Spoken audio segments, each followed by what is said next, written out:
Hello and welcome to our easy guide for setting up calls. Once you've launched your PBX, navigate to the Persons section. Click on Add Person, where you enter a name. Decide how many devices you want to connect.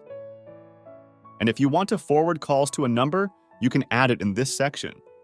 Note that forwarding calls charges you by international call rates. After creating a person, find the SIP account login info in the person details.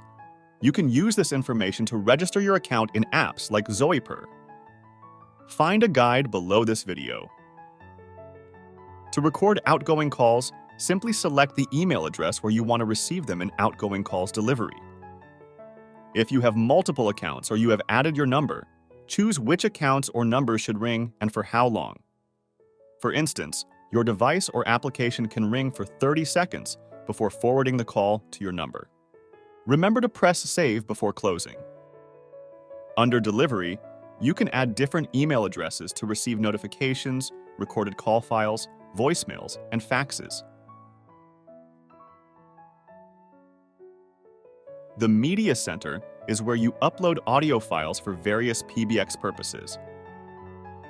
In the PBX section, you can configure incoming call settings. To receive calls on your device, create a call recorder module and a person module as shown in the video.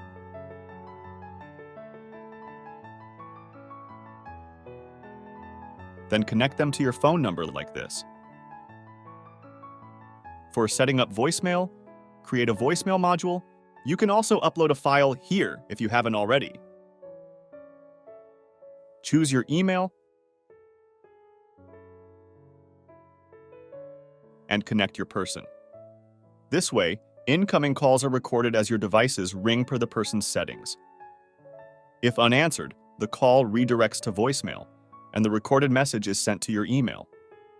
Thank you for investing your time in learning about our PBX system.